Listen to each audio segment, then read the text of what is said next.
ನಮಸ್ಕಾರ ಸ್ನೇಹಿತರೆ, ಎಲ್ಲರೂ ಹೇಗಿದ್ದೀರಾ? ಎಲ್ಲರೂ ಚೆನ್ನಾಗಿದ್ದೀರಾ ಅಂತ ಭಾವಿಸ್ತೇನೆ. ನಾನಿವತ್ತು ಮೆಣಸಿನ್ಕಾಯಿ ಎಣ್ಗಾಯಿ ಮಾಡೋದು ಹೇಗೆ ಅಂತ ತೋರಿಸ್ತಾ ಇದ್ದೀನಿ. ನಾನು ಯಾವ ರೀತಿ ಮಾಡಿದೆ ಅಂತ ನೋಡಿ.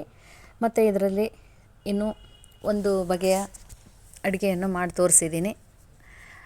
ಹೀಗೆ ನನ್ನ ವಿಡಿಯೋ ನೋಡ್ತಾ ಇರಿ, ಸಬ್ಸ್ಕ್ರೈಬ್ ಆಗಿ, ಲೈಕ್ ಮಾಡಿ, ಬೆಲ್ ಬಟನ್ ಒತ್ತಿ, ಕಮೆಂಟ್ಸ್ ಮಾಡಿ ಅಂತ ಎಲ್ಲರ ಹತ್ರ ಕೇಳ್ಕೊಳ್ತಾ, ಮೆಣಸಿನ್ಕಾಯಿ ಎಣ್ಗಾಯಿ ಮಾಡೋದಕ್ಕೆ ಒಂದು ಹಿಡಿವಷ್ಟು ಶೇಂಗಾ ಬೀಜನ ಹುರ್ಕೊಂಡೆ, ಒಂದು 2 ಸ್ಪೂನಷ್ಟು ಎಳ್ಳನ್ನ ಹುರ್ಕೊಂಡು ತಕ್ಕೊಂಡೆ, ಒಂದು ಅರ್ಧ ಬಟ್ಲಕ್ಕಿಂತ ಸ್ವಲ್ಪ ಕಡಿಮೆ ಕೊಬ್ಬರಿ ತುರಿನ ತುರ್ಕೊಂಡೆ, ಒಂದು 2 ಸ್ಪೂನು ಗುರಳ್ ಪುಡಿ, ಸ್ವಲ್ಪ ಉಪ್ಪು, ಒಂದು ಬೆಳ್ಳುಳ್ಳಿ ಸಿಪ್ಪೆ ತೆಗೆದಿಟ್ಕೊಂಡೆ, ಒಂದು ಸ್ವಲ್ಪ ಕೊತ್ತಂಬರಿ, ಉಪ್ಪು ಮತ್ತು ಅರಿಶಿಣ, ಇದ್ರ ಜೊತೆಗೆ ನೆಂದಿರೋ ಹುಣಸೆ ಹಣ್ಣನ್ನು ಹಾಕ್ಕೊಂಡೆ. ಈ ಎಲ್ಲ ಮಿಶ್ರಣನೂ ಮಿಕ್ಸಿ ಮಾಡಿಕೊಂಡೆ. ಮೊದಲು ತರಿತರಿಯಾಗಿ ಮಿಕ್ಸಿ ಮಾಡಿಕೊಂಡೆ, ಆಮೇಲೆ ಪೇಸ್ಟ್ ಅದಕ್ಕೆ ಮಿಕ್ಸಿ ಮಾಡಿಕೊಂಡೆ. ಇದನ್ನು ಮಿಕ್ಸಿ ಮಾಡುವಾಗ ಸ್ವಲ್ಪ ಬೆಲ್ಲ ಹಾಕಿದ್ದೆ. ಬೆಲ್ಲ ಹಾಕೋದು ಇಲ್ಲಿ ಸ್ಕಿಪ್ ಆಗಿದೆ. ಬೆಲ್ಲ ಹಾಕ್ಕೊಂಡ್ರೆ ಎಣ್ಗಾಯಿ ಭಾಳ ರುಚಿಯಾಗುತ್ತೆ. ಈ ಹದಕ್ಕೆ ನಾನು ಮಿಕ್ಸಿ ಮಾಡಿಕೊಂಡೆ. ನಂತರ ದಪ್ಪ ಮೆಣಸಿನ್ಕಾಯಿನ ತೊಳೆದ್ಬಿಟ್ಟು ಅದ್ರ ತುಂಬು ತೆಗೆದು ಮಧ್ಯದಲ್ಲಿ ಸೀಳ್ಕೋಬೇಕು. ಮಧ್ಯದಲ್ಲಿ ಸೀಳಿ ನಂತರ ಈ ಪೇಸ್ಟನ್ನು ಈ ಮೆಣಸಿನ್ಕಾಯಿ ಮಧ್ಯದಲ್ಲಿ ತುಂಬ್ತಾ ಬರಬೇಕು. ಇದೇ ಥರ ಇಂಗ್ರೀಡಿಯೆಂಟ್ ಬಳಸಿ ಹೀರೆಕಾಯಿ ಅಥವಾ ಬದನೆಕಾಯಿ ಅಥವಾ ದಪ್ಪ ಬಲ್ತಿರೋ ಸೌತೆಕಾಯಿನೂ ಉಪಯೋಗಿಸ್ಬಿಟ್ಟು ಎಣ್ಗಾಯಿ ಮಾಡಬಹುದು. ಎಣ್ಗಾಯಿ ಮಾಡೋದರಲ್ಲಿ ನಾನಾ ರೀತಿಯ ಪದಾರ್ಥಗಳನ್ನು ಬಳಸಿ ಎಣ್ಗಾಯಿ ಮಾಡ್ತಾರೆ. ನಮ್ಮ ಉತ್ತರ ಕರ್ನಾಟಕದ ಕಡೆಗೆ ಆಲ್ಮೋಸ್ಟ್ ಎಲ್ಲರೂ ಇದೇ ಥರನೇ ಮಾಡೋದು. ನಮ್ಮ ಕಡೆ ಸ್ವಲ್ಪ ಖಾರ ಜಾಸ್ತಿ, ಹಾಗಾಗಿ ಸ್ವಲ್ಪ ಖಾರ ಮುಂದೆ ಮಾಡಿನೇ ನಾವು ಮಾಡ್ತೀವಿ. ಮೆಣಸಿನ್ಕಾಯಿ ಸ್ವಲ್ಪ ಖಾರ ಇರೋವೇ ಬಳಸ್ತೀವಿ. ನಿಮಗೆ ಬೇಕಂದರೆ ಸ್ವಲ್ಪ ಖಾರ ಇಲ್ಲದ ಮೆಣಸಿನ್ಕಾಯಿ ಅಥವಾ ಈ ಕೊರೆದಿರುವಾಗ ಇದ್ರ ಮಧ್ಯದಲ್ಲಿ ಬರೋ ಬೀಜನ ತೆಗೆದುಬಿಟ್ಟು ನಾವು ಉಪಯೋಗಿಸಬಹುದು. ಖಾರ ಬೇಡ ಅಂದರೆ ಎಣ್ಗಾಯಿ ಮಾಡುವಾಗ ಇದೇ ರೀತಿ ಎಳೆ ಹೀರೆಕಾಯಿನೂ ಹಾಕಿಬಿಟ್ಟು ಅದರದ್ದೆಲ್ಲ ಮೇಲಿಂದು ಸಿಪ್ಪೆ ತೆಗೆದು ಅದನ್ನು ಈ ರೀತಿ 4 ಭಾಗದ ಒಳಗೆ ಕಟ್ ಮಾಡಿಕೊಂಡು ಅದನ್ನು ಇಲ್ಲಿ ಬೇಕಂದರೆ ಸ್ವಲ್ಪ ಖಾರ ಪುಡಿ ಮಿಕ್ಸ್ ಮಾಡಿಕೊಂಡು ಮಾಡಬಹುದು. ನಿಮ್ಮ ಕಡೆ ಯಾವ ಥರ ಪಲ್ಯಗಳು ಮಾಡ್ತೀರಾ, ಯಾವ್ಯಾವ ಥರ ಅಡುಗೆಗಳು ಮಾಡ್ತೀರಾ ಕಮೆಂಟ್ ಮಾಡಿ ತಿಳಿಸಿ. ಪ್ಲೀಸ್ ಎಲ್ಲರೂ ಸಬ್ಸ್ಕ್ರೈಬ್ ಆಗಿ, ಲೈಕ್ ಮಾಡಿ, ನನ್ನ ವಿಡಿಯೋನ ಪೂರ್ತಿ ನೋಡಿ ಅಂತ ನಿಮ್ಮಲ್ಲೆಲ್ಲರೂ ಕೇಳ್ಕೊಳ್ತಾ, ಈ ಥರ ಮೆಣಸಿನ್ಕಾಯಿ ಎಣ್ಗಾಯಿಗಳಿಗೆ ಜೋಳದ ರೊಟ್ಟಿ ತುಂಬ ಒಳ್ಳೆ ಕಾಂಬಿನೇಷನ್ನು. ಜೋಳದ ರೊಟ್ಟಿಯಲ್ಲಿ ಖಡಕ್ ರೊಟ್ಟಿ ಇದ್ಬಿಟ್ರಂತೂ ಇನ್ನೂ ಬಹಳ ರುಚಿ. ಖಡಕ್ ರೊಟ್ಟಿ, ಸಜ್ಜಿ ರೊಟ್ಟಿ ಇತ್ತು ನನ್ನ ಹತ್ರ. ನಾನು ಅದನ್ನೇ ಊಟ ಮಾಡಿದೆ. ನನ್ನ ಮಗ ಮತ್ತು ನಮ್ಮ ಮನೆಯವ್ರಿಗೆ ನಾನು ಕ್ಯಾರೆಟ್ ತುರಿದು ಹಾಕಿ ಚಪಾತಿ ಮಾಡಿದ್ದೆ. ಅದು ಕೂಡ ಒಳ್ಳೆ ಕಾಂಬಿನೇಷನ್ನೇ. ಚಪಾತಿಗೂ ಎಣ್ಗಾಯಿಗೂ ಒಳ್ಳೆ ಹೊಂದಿಕೆ ಆಗುತ್ತೆ. ಮತ್ತು ಚಪಾತಿಗೆ ಕ್ಯಾರೆಟು ಅಥವಾ ತರಕಾರಿಗಳ್ನ, ಸೊಪ್ಪುಗಳ್ನ ತುರಿದು ಹಾಕಿ ಮಾಡೋದ್ರಿಂದ ಮಕ್ಕಳು ತುಂಬ ಇಷ್ಟಪಡ್ತಾರೆ. ಮಕ್ಕಳು ಹಸಿಯಾಗಿ ಕ್ಯಾರೆಟು ಅವನ್ನೆಲ್ಲ ತಿನ್ನೋಕೆ ಇಷ್ಟಪಡೋದಿಲ್ಲ. ಮಕ್ಕಳಿಗೆ ಗೊತ್ತಿಲ್ಲದಂಗೆ ಚಪಾತಿ ಹಿಟ್ಟಿನಲ್ಲಿ ಬೆರೆಸಿ ಚಪಾತಿನ ತರಕಾರಿ ಮಿಶ್ರಿತ ಚಪಾತಿ ಮಾಡಿಕೊಟ್ಟಾಗ ಆರೋಗ್ಯಕ್ಕೂ ಒಳ್ಳೆಯದು. ಮಕ್ಕಳಿಗೂ ಅದು ಗೊತ್ತಾಗದೆ ಅವ್ರಿಗೆ ಊಟದಲ್ಲಿ ಹೋಗ್ಬಿಡುತ್ತೆ. ಈ ರೀತಿಯಾಗಿ ಮಾಡಿ ಅಂತ ಎಲ್ಲರಲ್ಲೂ ಕೇಳ್ಕೊಳ್ತಾ, ಈ ಪೇಸ್ಟ್ ಉಳಿದಿದ್ದ ಪೇಸ್ಟನ್ನು ಸ್ವಲ್ಪ ಹಂಗೆ ಎತ್ತಿಟ್ಕೋಬೇಕು. ಆಮೇಲೆ ಇದನ್ನು ಪಲ್ಯದ ಮಧ್ಯದಲ್ಲಿ ಹಾಕೋಕ್ಕೆ ಬರುತ್ತೆ. ಇದನ್ನೆಲ್ಲ ತುಂಬ್ಕೊಂಬಿಟ್ಟು ಒಂದು ಕಡಾಯಿ ಇಟ್ಟೆ. ಕಡಾಯಿಗೆ ಸ್ವಲ್ಪ ಎಣ್ಣೆ ಅನ್ನೋದಕ್ಕಿಂತ ಎಣ್ಣೆನ ಇದಕ್ಕೆ ಸ್ವಲ್ಪ ಜಾಸ್ತಿನೇ ಬಳಸಬೇಕು. ಯಾಕಂದರೆ ಇದ್ರ ಹೆಸರೇ ಎಣ್ಣೆಗಾಯಿ. ಎಣ್ಣೆ ಮುಂದಾಗಿಯೇ ಮಾಡಿದ್ರಿಂದ ಎಣ್ಗಾಯಿ ಭಾಳ ರುಚಿಯಾಗಿ ಬರುತ್ತೆ. ನಾನಿಲ್ಲಿ 2 ಸ್ಪೂನು ಮೇಲೆ ಒಂದು ಅರ್ಧ ಸ್ಪೂನಷ್ಟು ಎಣ್ಣೆ ಬಳಸಿದೆ. ಕಡಾಯಿ ಇಟ್ಟು 2 ಸ್ಪೂನ್ ಎಣ್ಣೆ ಹಾಕಿ ಅದು ಬಿಸಿ ಆದ ನಂತರ ಅದಕ್ಕೆ ಸಾಸಿವೆ, ಜೀರಿಗೆ ಮತ್ತು ಸ್ವಲ್ಪ ಇಂಗು, ಕರಿಬೇವಿನ ಸೊಪ್ಪು ಹಾಕಿದೆ.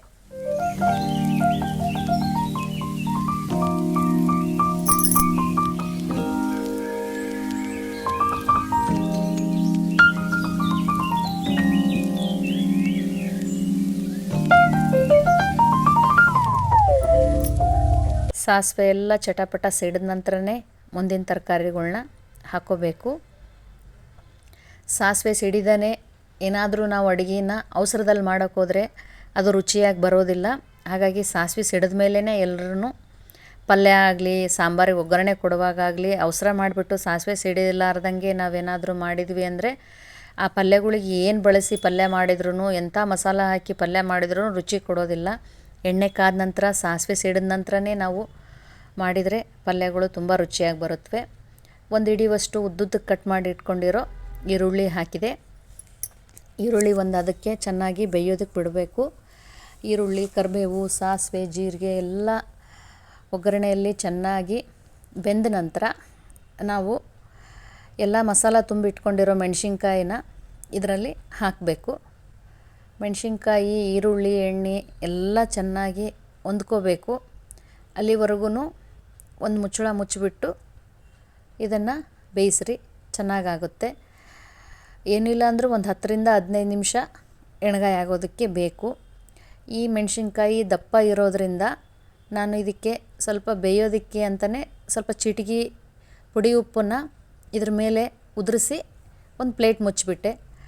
ಇದರಲ್ಲಿ ಮಸಾಲ ಪದಾರ್ಥದಲ್ಲಿ ನಾನು ಆಲ್ರೆಡಿ ಉಪ್ಪು ಬಳಸಿದ್ದೆ, ಮತ್ತು ಇರಲಿ ಅಂತ ಮೇಲೆ ಈ ಮೆಣಸಿನ್ಕಾಯಿ ಬೇಯಬೇಕು ಅಂತಲೇ ಸ್ವಲ್ಪ ಪುಡಿ ಉಪ್ಪು ಹಾಕಿದ್ದೆ. ಪುಡಿ ಉಪ್ಪು ಹಾಕಿ ಇದನ್ನೆಲ್ಲ ಎಣ್ಣೆ ಈರುಳ್ಳಿಯ ಮಿಶ್ರಣನ ಎಲ್ಲ ಚೆನ್ನಾಗಿ ಸೌಟಿಂದ ಕೈಯಾಡಿಸಿ ಒಂದು ಪ್ಲೇಟ್ ಮುಚ್ಚಿಬಿಟ್ಟೆ. ಒಂದು 5 ನಿಮಿಷ ಚೆನ್ನಾಗಿ ಮುಚ್ಚಿ ಅದನ್ನು ತೆಗಿಲಾರ್ದಂಗೆ ಬಿಟ್ಬಿಟ್ರೆ ಮೆಣಸಿನ್ಕಾಯಿ ಎಲ್ಲ ಚೆನ್ನಾಗಿ ಮೆತ್ತಗೆ ಬೆಂದ್ಕೊಂಡ್ಬಿಡುತ್ತೆ. ಅದಾದ ನಂತರ ನೆಕ್ಸ್ಟ್ ನಾವು ಆ ಉಳಿದಿರೋ ಪೇಸ್ಟ್ ತೆಗೆದಿಟ್ಕೊಂಡಿದ್ವಲ್ಲ, ಅದಕ್ಕೆ ಇನ್ನೂ ಸ್ವಲ್ಪ ಹುಣಸೆ ರಸ ಮಿಕ್ಸ್ ಮಾಡಿಕೊಂಡು, ನಿಮಗೆ ಹುಳಿ ಬೇಕು ಅಂದರೆ, ಇಲ್ಲಾಂದರೆ ಬರೀ ಒಂದು ಅಥವಾ ಅರ್ಧ ಗ್ಲಾಸ್ನಷ್ಟು ನೀರು ಮಿಕ್ಸ್ ಮಾಡಿ ಆ ಪೇಸ್ಟ್ನ ಬೆರೆಸಿ ಈ ಮೆಣಸಿನ್ಕಾಯಿ ಬೆಂದ ನಂತರ ಅದನ್ನು ಅದರಲ್ಲಿ ಸುರಬೇಕು. ಸುರುವಿ ಮತ್ತೆ ಒಂದು 5 ನಿಮಿಷ 10 ನಿಮಿಷ ಕುದಿಸ್ಬಿಟ್ರೆ ಮೆಣಸಿನ್ಕಾಯಿ ಎಣ್ಗಾಯಿ ರೆಡಿ ಆಗುತ್ತೆ. ನನ್ನಿಬ್ಬರು ಮಕ್ಕಳು ರಜಕ್ಕೆ ಅಂತ ಊರಿಗೆ ಬಂದಿದ್ದರು. ಅವರಿಗೆ ಈ ಥರದ್ದು ಊಟ ಎಲ್ಲ ತುಂಬ ಇಷ್ಟ ಆಗುತ್ತೆ. ಹಾಸ್ಟೆಲಲ್ಲಿರೋದ್ರಿಂದ ಅವರಿಗೆ ಒಂದೇ ರೀತಿಯ ಊಟ ಮಾಡಿ ಬೇಜಾರಾಗಿರುತ್ತೆ. ಹಾಗಾಗಿ ಅವ್ರು ಬಂದಾಗೆಲ್ಲ ಏನಾದರೂ ಒಂಥರ ವಿಶೇಷವಾದವರಿಗೆ ಮಾಡ್ತಿರ್ತೀನಿ. ನಮ್ಮ ಮನೆಯವ್ರಿಗೂ ಈ ಥರದ್ದು ಊಟ ಎಲ್ಲ ಇಷ್ಟ. ನಮ್ಮ ಮನೆಯವರು ಅನ್ನೋದಕ್ಕಿಂತ ನಮ್ಮ ಭಾಗದ ಎಲ್ಲ ಜನರಿಗೆ ಈ ಥರದ್ದು ಪಲ್ಯಗಳು ಎಲ್ಲ ರೆಸಿಪಿಗಳು ತುಂಬ ಇಷ್ಟ ಆಗುತ್ತೆ. ನಿಮ್ಮ ಕಡೆ ಎಲ್ಲ ಯಾವ್ಯಾವ ಥರದ್ದು ಮಾಡ್ತೀರಿ ಪಲ್ಯಗಳ್ನ ಅಂತ ತಿಳಿಸಿ ಕಮೆಂಟ್ ಬಾಕ್ಸಲ್ಲಿ. ಈ ಪೇಸ್ಟ್ನ ಈ ಹದಕ್ಕೆ ನಾನು ಕಲಿಸ್ಕೊಂಡು ಕಡಾಯಿ ಒಳಗೆ ಹಾಕಿ ಮತ್ತು ಇನ್ನೊಮ್ಮೆ ಮಿಶ್ರಣ ಮಾಡಿದೆ. ಎಲ್ಲ ಸರಿಯಾಗಿ ಮಿಶ್ರಣ ಮಾಡಿ ಇನ್ನೂ ಸ್ವಲ್ಪ ನೀರು ಬೇಕು ಅನ್ನಿಸ್ತು. ನಿಮ್ಮ ಗ್ರೇವಿ ಅದಕ್ಕೆ ನಿಮಗಿನ್ನೂ ಜಾಸ್ತಿ ಸ್ವಲ್ಪ ಅದು ರಸ ಥರ ಬೇಕು ಅಂದರೆ ಇನ್ನೊಂದು ಅರ್ಧ ಗ್ಲಾಸ್ ನೀರು ಹಾಕ್ಕೋಬೋದು. ಇಷ್ಟೇ ಸಾಕು, ನಮಗೆ ಸ್ವಲ್ಪ ಗಟ್ಟಿಯಾಗೇ ಇರಲಿ ಅಂದರೆ ಇಷ್ಟಕ್ಕೆ ಬಿಟ್ಕೊಂಡು ಸಣ್ಣ ಉರಿಯಲ್ಲಿ ಒಂದು ಪ್ಲೇಟ್ ಮುಚ್ಚಿಬಿಟ್ಟು ಬೇಯಿಸ್ಕೊಂಡ್ಬಿಡ್ಬೇಕು. ಭಾಳ ರುಚಿಯಾಗಿರುತ್ತೆ. ಮೇನ್ ಇಂಗ್ರೀಡಿಯನ್ ಇದಕ್ಕೆ ಎಳ್ಳು ಮತ್ತು ಒಣ ಕೊಬ್ಬರಿ, ಶೇಂಗಾ ಬೀಜ. ಈ 3 ಪದಾರ್ಥಗಳು ಜಿಡ್ಡಿನಂಶದ ಆಹಾರ ಪದಾರ್ಥಗಳು. ಈ ಚಳಿಗಾಲಕ್ಕೆ ಭಾಳ ಸೂಕ್ತವಾಗಿರೋದು ಅದು. ಚಳಿಗಾಲದಲ್ಲಿ ಆ ಥರ ಜಿಡ್ಡಿನಂಶ ಇರೋ ಆಹಾರನ ನಾವು ಊಟ ಮಾಡೋದ್ರಿಂದ ನಮ್ಮ ಚರ್ಮಕ್ಕೆ ಬಹಳ ಒಳ್ಳೆಯದು. ಮತ್ತು ಅವು ತುಂಬ ಉಷ್ಣದ ಆಹಾರ ಪದಾರ್ಥಗಳು. ಈ ಚಳಿಗಾಲಕ್ಕೆ ನಮ್ಮ ದೇಹನ ಬೆಚ್ಚಗೂ ಇಡುತ್ತವೆ. ಹಾಗಾಗಿ ದಿನ ಆಹಾರ ಪದಾರ್ಥದಲ್ಲಿ ಈ 3 ಅಂಶಗಳಿರುವುದರಲ್ಲಿ ಯಾವುದಾದ್ರೂ ಒಂದನ್ನು ನೀವು ಬಳಸಿ ಅಂತ ನಿಮ್ಮಲ್ಲಿ ಕೇಳ್ಕೊಳ್ತೀನಿ. ನಮ್ಮ ಮನಸ್ಸು, ನಾವು ಮಾಡೋ ಕೆಲಸ ಎಲ್ಲ ಒಂದು ಒಳ್ಳೆ ರೀತಿಯಲ್ಲಿ ನಡ್ಕೊಂಡು ಹೋಗಬೇಕು ಅಂದರೆ ನಾವು ಮಾಡೋ ಊಟ ಆರೋಗ್ಯಭರಿತವಾಗಿರಬೇಕು. ಹಾಗಾಗಿ ದಯವಿಟ್ಟು ದಿನಾಲೂ ಎಲ್ಲರೂ ಆರೋಗ್ಯಭರಿತವಾದ ಊಟವನ್ನೇ ಮಾಡಿ ಅಂತ, ಮನೆ ಊಟನೇ ಮಾಡಿ ಅಂತ ಎಲ್ಲರಲ್ಲೂ ಕೇಳ್ಕೊಳ್ತೀನಿ. ನಾನು ಸ್ವಲ್ಪ ಚಪಾತಿ ಹಿಟ್ಟಿಗೆ ಒಂದು 2ರಿಂದ 3 ಕ್ಯಾರೆಟ್ನ ಚೆನ್ನಾಗಿ ಅದನ್ನು ತೊಳ್ಕೊಂಡು ತಕ್ಕೊಂಡು ಈ ಚಪಾತಿ ಹಿಟ್ಟಿನಿಗೆ ಮಿಶ್ರಣ ಮಾಡಿ, ಇದ್ರ ಜೊತೆಗೆ ಸ್ವಲ್ಪ ಉಪ್ಪು, ಉಗುರು ಬೆಚ್ಚಗೆ ನೀರಿಂದನೇ ನಾನು ಚಪಾತಿ ಹಿಟ್ಟು ಯಾವಾಗಲೂ ಕಲಸೋದು. ಉಗುರು ಬೆಚ್ಚಗೆ ನೀರು ಯಾಕಪ್ಪ ಅಂದರೆ ಚಪಾತಿ ತುಂಬ ಮೃದುವಾಗಿ ಬರುತ್ತೆ. ನಾವು ಚಪಾತಿ ಹಿಟ್ಟು ಕಲಸಿ ಹಿಂದೆಲೇ ಮಾಡೋಕ್ಕಾಗಲ್ಲ, ಒಂದು 10-15 ನಿಮಿಷ ನೆನಿಬೇಕು ಅಂತೀವಿ. ಈ ಥರ ಬಿಸಿನೀರಿಂದ ಚಪಾತಿ ಹಿಟ್ಟನ್ನ ಕಲಿಸಿದಾಗ ಮೆದುವಾಗಿ ಬರುತ್ತೆ ಚಪಾತಿ. ಹಾಗಾಗಿ ಇಮಿಡಿಯೇಟ್ಲಿ ಮಾಡೋಕ್ಕೂ ಅನುಕೂಲ ಆಗುತ್ತೆ. ಸ್ವಲ್ಪ ಹೊತ್ತು ಬಿಟ್ಟು ಮಾಡ್ಬೇಕು ಬಿಡಪ್ಪ ಅನ್ನೋ ಹಾಗಿಲ್ಲ, ಹಿಂದೆಲೇ ಮಾಡಿಬಿಡ್ಬೋದು. ಉಗುರು ಬೆಚ್ಚಗೆ ನೀರು ಹಾಕ್ತೀನಿ, ಸ್ವಲ್ಪ ಹುಳಿ ಮೊಸರು ಹಾಕಿರ್ತೀನಿ. ಹುಳಿ ಮೊಸರು ಹಾಕಿಬಿಟ್ರೆ ಅಂತೂ ಇನ್ನೂ ಚೆನ್ನಾಗಿ ಮೆದುವಾಗಿ ಬರುತ್ತೆ ಚಪಾತಿ. ಹುಳಿ ಮೊಸರು ಇರಲಿಲ್ಲ, ಹಾಗಾಗಿ ನಾನು ಬರೀ ಉಗುರು ಬೆಚ್ಚಗೆ ನೀರು, ಕೊನೆಯಲ್ಲಿ ಒಂದು ಅರ್ಧ ಚಮಚದಷ್ಟು ಎಣ್ಣೆ ಹಾಕ್ಕೊಂಬಿಟ್ಟು ಚಪಾತಿ ಹಿಟ್ಟು ಕಲಸಿದೆ. ಚಪಾತಿ ಹಿಟ್ಟಿನಲ್ಲಿ ಮೆಂತ್ಯ ಸೊಪ್ಪು ಹಾಕ್ಕೊಂಡು ಮಾಡ್ಬೋದು, ಆಲೂಗಡ್ಡೆ ತುರಿದು ಹಾಕ್ಕೊಂಡು ಮಾಡ್ಬೋದು, ಸೌತೆಕಾಯಿನೂ ತುರಿದು ಮೂಲಂಗಿನೂ ತುರಿದು ಹಾಕಿ ಚಪಾತಿನ ಮಾಡಬಹುದು. ಮಕ್ಕಳಿಗೆ ಭಾಳ ಇಷ್ಟ ಆಗುತ್ತೆ ಈ ಥರ ಚಪಾತಿ. ನಾವು ಬರೀ ಸಾದಾ ಚಪಾತಿ ಮಾಡ್ಕೊಳೋದಕ್ಕಿಂತ ಈ ಥರ ಮಾಡೋದ್ರಿಂದ ಎಲ್ರಿಗೂ ಇಷ್ಟ ಆಗುತ್ತೆ.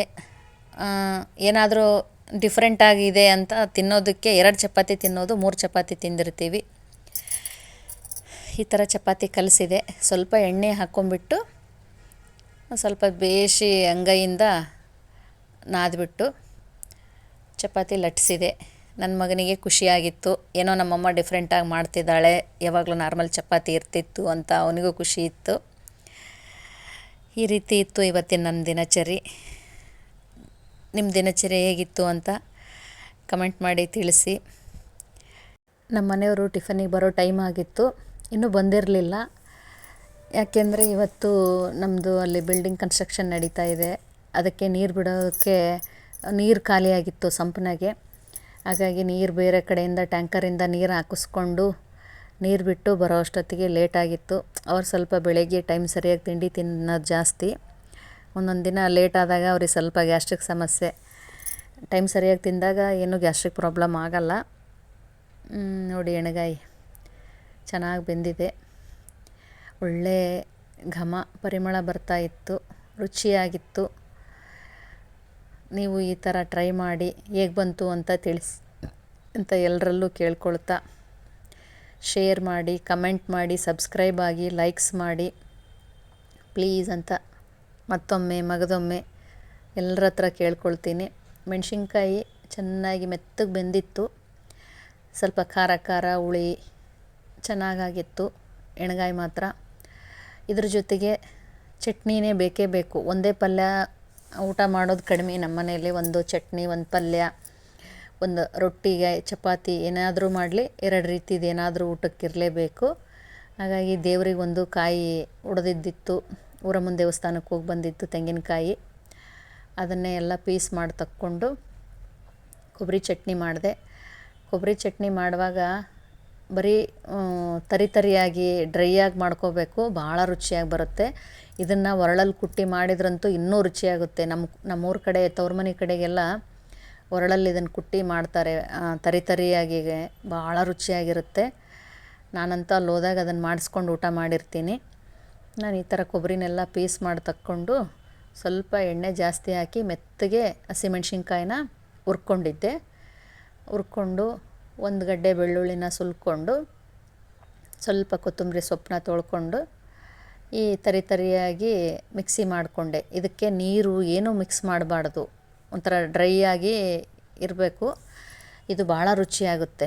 ಇದಕ್ಕೆ ಬಿಸಿ ಅನ್ನ, ತುಪ್ಪ, ಈ ಕೊಬ್ಬರಿ ಚಟ್ನಿ ಊಟ ಮಾಡಬೇಕು, ಭಾಳ ರುಚಿಯಾಗಿರುತ್ತೆ. ಬೇಕಂದರೆ ನೀವು ಎಲ್ಲರೂ ಟ್ರೈ ಮಾಡಿ ನೋಡಿ. ಇದಕ್ಕೆ ಸ್ವಲ್ಪ ಸಕ್ಕರೆ ಹಾಕಿದ್ದೆ. ಕೊಬ್ಬರಿ ಸ್ವೀಟ್ ಇರುತ್ತೆ, ಆದ್ರೂ ಸಕ್ಕರೆ ಯಾಕೆ ಹಾಕಿದೆ ಅಂದರೆ ಮೆಣಸಿನ್ಕಾಯಿ ಸ್ವಲ್ಪ ಜಾಸ್ತಿ ಹಾಕಿದ್ದೆ, ಖಾರ ಖಾರವಾಗಿರಲಿ ಅಂತ. ಮಕ್ಕಳು ತಿನ್ನೋದಿತ್ತಲ್ಲ, ಅವ್ರಿಗೆ ಸ್ವಲ್ಪ ಖಾರ ತಿನ್ನೋದು ಕಡಿಮೆ ಮಾಡಿದ್ದಾರೆ ಹಾಸ್ಟೆಲಿಗೆ ಹೋದಾಗಿದ್ದ.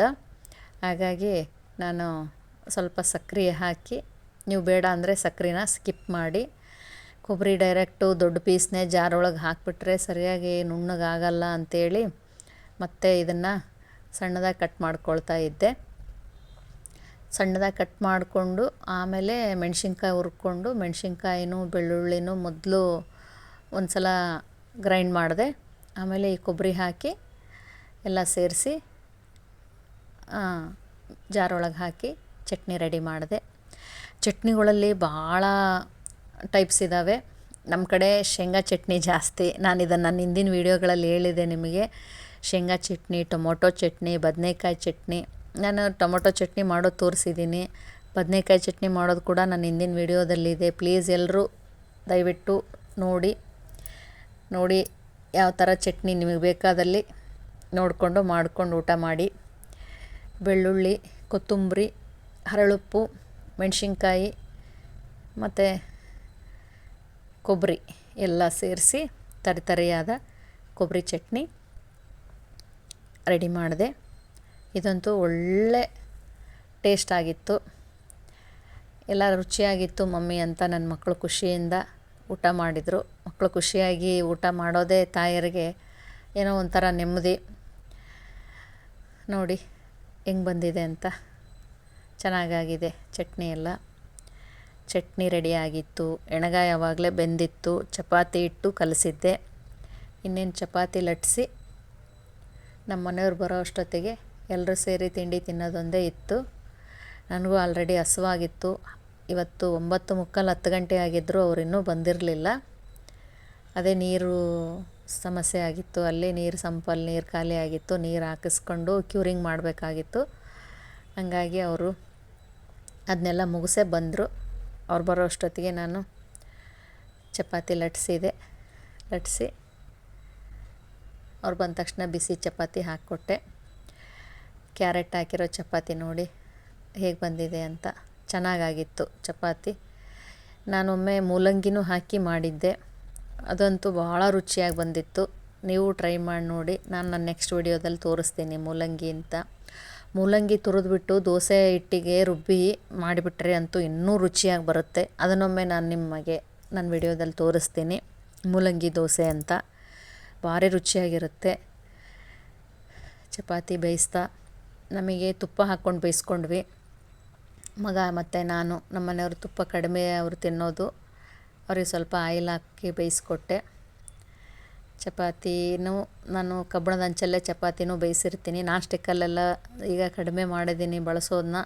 ನಾನ್ ಸ್ಟಿಕ್ ಬಳಸಬಾರ್ದು ಅಂತ ಎಲ್ಲ ಕಡೆನೂ ಹೇಳ್ತಿದ್ದಾರೆ. ಯೂಟ್ಯೂಬಲ್ಲಂತೂ ಅದರದ್ದೇ ಆಗಿದೆ ವೀಡಿಯೋಸು.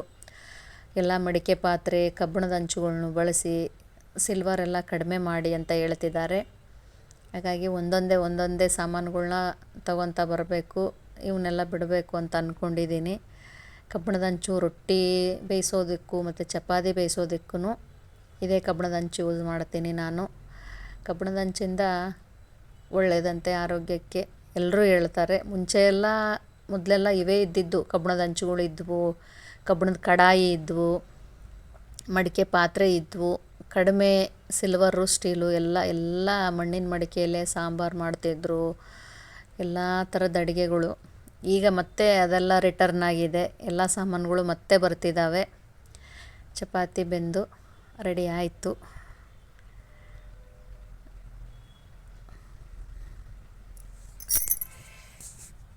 ಈ ಥರ ನಾನು ಟ್ರಯಾಂಗಲ್ ಶೇಪಲ್ಲಿ ಮಡಚಿಬಿಟ್ಟು ಚಪಾತಿ ಉದ್ದುತ್ತೀನಿ. ಇನ್ನೂ ಸ್ಮೂತಾಗಿ ಬರ್ತವೆ ಚಪಾತಿ. ಒಂದು ಅಗಲವಾಗಿ ಒಂದು ಉಳ್ಳಿ ತೊಗೊಂಡು ಉದ್ಕೊಂಬಿಟ್ಟು ಮಧ್ಯದಲ್ಲಿ ಎಣ್ಣೆ ಹಾಕಿ ಟ್ರಯಾಂಗಲ್ ಶೇಪ್ ಮಡ್ಚ್ಕೊಂಬಿಟ್ಟು ಚಪಾತಿನ ಉದ್ದಿದ್ರೆ ಭಾಳ ಚೆನ್ನಾಗಿ ಬರ್ತವೆ ಚಪಾತಿ. ಪದರಾಗಿನೂ ಬರ್ತವೆ ಚಪಾತಿ. ಒಂದ್ರ ಮೇಲೆ ಒಂದು ಹಚ್ಚಿನೂ ಒಂದು ಉಳ್ಳಿ ಕೆಳಗೆ ಉದ್ಕೊಂಡು ಅದಕ್ಕೆ ಸ್ವಲ್ಪ ಎಣ್ಣೆ ಹಚ್ಚಿ ಅದ್ರ ಮೇಲೆ ಸಣ್ಣ ಉಳ್ಳಿ ಹಾಕಿ ಎರಡನ್ನೂ ಸೇರಿಸಿನೂ ಉದ್ದಿ ಆದ ನಂತರ ಮೇಲಿದೊಂದು ಪದರು ಕೆಳಗಿಂದೊಂದು ಪದರು ಬಿಡಿಸಿ ಒಂದೇ ಚಪಾತಿನ ಎರಡು ಚಪಾತಿ ಆಗೋ ಥರನೂ ಮಾಡ್ತಾರೆ. ನಮ್ಮ ದೊಡ್ಡಕ್ಕ ಆ ರೀತಿ ಮಾಡ್ತಾಳೆ ಯಾವಾಗ್ಲೂ. ನಾನು ಅದನ್ನ ಟ್ರೈ ಮಾಡಿದೆ, ಸ್ವಲ್ಪ ನನಗೆ ಅದು ದಪ್ಪ ಅನ್ನಿಸ್ತು. ಅವ್ರು ಆ ಥರ ಮಾಡಿ ಅವರಿಗೆ ಕೈ ಕುಂತುಬಿಟ್ಟಿದೆ. ಹಂಗಾಗಿ ಅವ್ರು ಅದೇ ಥರ ಮಾಡ್ತಾರೆ. ಒಂದು ಚಪಾತಿ ಬೇಯಿಸಿದಾಗ ಅದನ್ನು ಬೇಯಿಸಿ ಕಡೆ ತೆಗೆದ್ಮೇಲೆ ಬಿಡಿಸಿದಾಗ 2 ಚಪಾತಿ ಆಗಿರುತ್ತೆ ಅದು. ನಾನು ಯಾವಾಗಲೂ ಈ ಥರನೇ ಮಾಡೋದು, ಟ್ರಯಾಂಗಲ್ ಶೇಪ್ ಮಾಡಿಕೊಂಡು ಉದ್ದಿ ಬೇಯಿಸಿರ್ತೀನಿ. ನಾನಂತೂ ಸಜ್ಜಿ ರೊಟ್ಟಿ ಇತ್ತು, ಸಜ್ಜಿ ರೊಟ್ಟಿ, ತರಿ ಕೊಬ್ಬರಿ ಚಟ್ನಿ ಮತ್ತು ಮೆಣಸಿನ್ಕಾಯಿ ಎಣ್ಗಾಯಿ, ಕ್ಯಾರೆಟ್ ಚಪಾತಿ ಊಟ ಮಾಡಿದೆ. ಇದರ ನಡುವೆ ಸೀತಾರಾಮ ಪಿಕ್ಚರ್ ಹಾಕಿದ್ರು ಸ್ಟಾರ್ ಸುವರ್ಣ ಪ್ಲಸ್ಸಲ್ಲಿ, ನೋಡ್ತಾ ಟಿಫಿನ್ ಮಾಡಿದೆ. ಥ್ಯಾಂಕ್ ಯು ಎಲ್ರಿಗೂ. ಸಿನಿಮಾ ಭಾಳ ಚೆನ್ನಾಗಿದೆ. ಎಷ್ಟು ಸಲ ಹಾಕಿದ್ರೂ ಆ ಪಿಕ್ಚರ್ ನಾನು ನೋಡಿರ್ತೀನಿ. ಎಲ್ಲರೂ ನನ್ನ ವಿಡಿಯೋ ನೋಡಿ ಕಮೆಂಟ್ಸ್ ಮಾಡಿ, ಲೈಕ್ ಮಾಡಿ, ಸಬ್ಸ್ಕ್ರೈಬ್ ಆಗಿ ಅಂತ ಕೇಳ್ಕೊಳ್ತಾ ಎಲ್ರಿಗೂ ಧನ್ಯವಾದಗಳನ್ನ ತಿಳಿಸ್ತಾ ನನ್ನ ವಿಡಿಯೋ ನೋಡಿದ್ದಕ್ಕೆ ಥ್ಯಾಂಕ್ ಯು ಸೋ ಮಚ್ ಅಂತ ಹೇಳ್ತೀನಿ. ಧನ್ಯವಾದಗಳು ಎಲ್ರಿಗೂ.